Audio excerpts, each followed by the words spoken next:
Mon prochain coup de cœur est un jardin situé à flanc de montagne.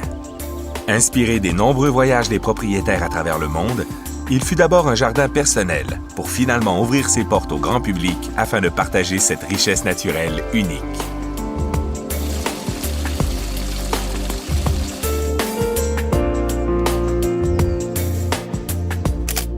Bienvenue au jardin de vos rêves.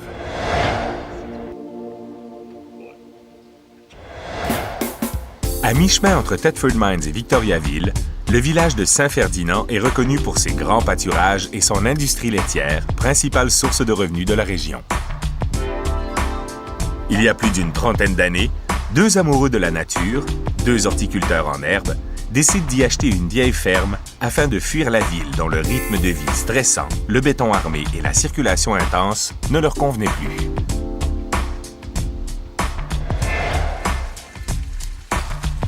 Pour Sonia Mondor et Pierre Séguin, ce retour à la terre n'est pas un coup de tête, ni même un caprice de jeune bohème. La terre, ils la portent en eux depuis leur toute jeune enfance. En achetant une vieille ferme abandonnée, ce n'était qu'une suite logique de leur état d'être, l'aboutissement d'un rêve. Le jardin de vos rêves, ça part d'un rêve. Ce rêve, c'était de s'établir à la campagne. Alors pour nous, à 25 ans, on avait donc l'intention, le désir de s'installer à la campagne, de changer un peu notre style de vie. Puis là, voilà, le rêve commence. Et c'était de faire de l'horticulture, puis de gagner notre vie avec l'horticulture. De changer complètement de vie, de vivre moins stressé, d'élever nos enfants aussi dans un milieu qu'on avait choisi. Et d'avoir choisi ce métier-là, sans le savoir, ça nous a amené à avoir des hivers de temps libre, des hivers d'arrêt. Et au lieu de rester ici l'hiver à regarder la neige tomber, on a décidé de voyager. En parcourant le monde à la recherche d'idées, de nouveautés, ils rapportèrent avec eux l'inspiration nécessaire afin de mettre en branle le projet de leur vie, un jardin de rêve. Une fois les prémices établies, les grandes lignes tracées, l'inspiration trouvée, il fallait passer à l'action et mettre en œuvre le chantier. Toutes les étapes de la réalisation du jardin sont exécutées en respectant deux règles strictes. Une juste utilisation de l'eau, ainsi qu'un maximum de recyclage. En suivant ces deux principes, l'imagination des deux horticulteurs est ainsi mise à l'épreuve et les résultats sont des plus convaincants. Oui, on est un peu des magiciens avec ça, là, tu sais. Le premier réflexe qu'on a développé, c'était de regarder autour de nous. Et puis, donnons-nous le réflexe, OK, de regarder ça et de voir comment on peut l'utiliser. Comment on peut organiser les murs avec des vieilles pierres. Comment on peut récupérer un vieux bâtiment et en donner un lieu qui est très apaisant. Et chaque fois qu'on fait une nouvelle construction, on pense jamais à aller acheter quelque chose. On pense plutôt à trouver des matières qui existent et des choses qu'on a récupérées déjà. Je dis souvent à Pierre, on va aller voir dans le haut de la grange, dans notre magasin général, on a sûrement quelque chose pour construire ce qu'on veut faire. Et ça, c'est une satisfaction incroyable et ça fait du bien de redonner une nouvelle vie à la matière puis la regarder d'une nouvelle façon.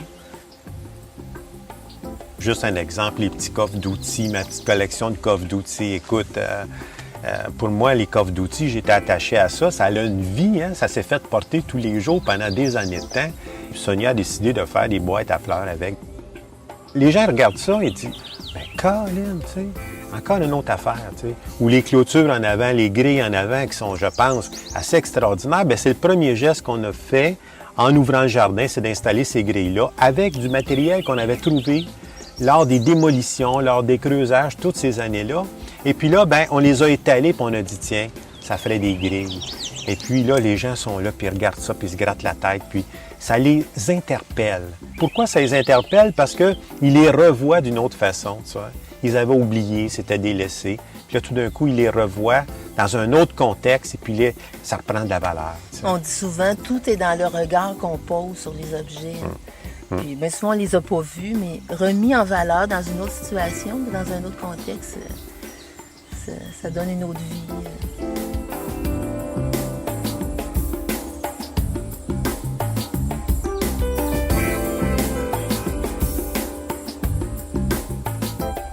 Afin de mettre en valeur le relief de la région et la beauté extraordinaire des lieux, les jardins ont été conçus en symbiose avec la topographie du paysage.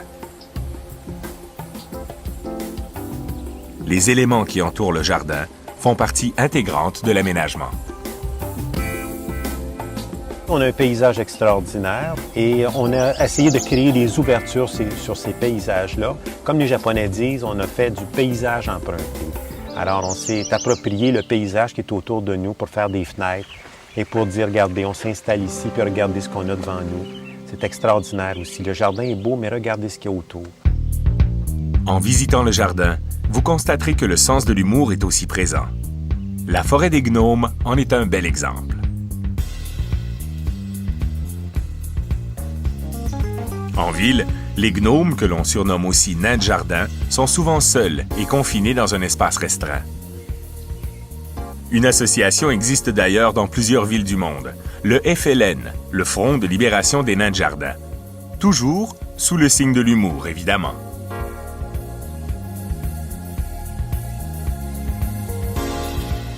Au jardin de vos rêves, les gnomes peuvent vivre librement, en communauté, au beau milieu d'un environnement spécialement conçu pour eux.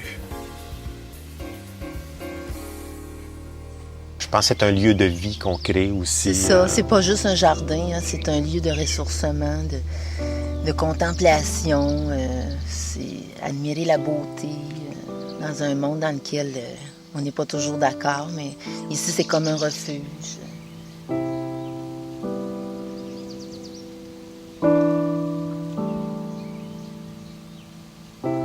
Au cours de ma visite, j'ai pu observer de nombreuses fleurs, des arbres uniques, des aménagements grandioses. Mais ce que je retiens de ce lieu magique, c'est l'âme qui s'en dégage. La sensation que tout est vivant, que les jardins ont une personnalité propre, bien à eux. En fait, le jardin de vos rêves, c'est une évasion spirituelle au cœur d'une nature inspirée. Je pense que fondamentalement, c'est tout le temps une recherche d'équilibre dans ce jardin-là. Et cet équilibre-là nous amène À trouver la paix. à trouver la paix.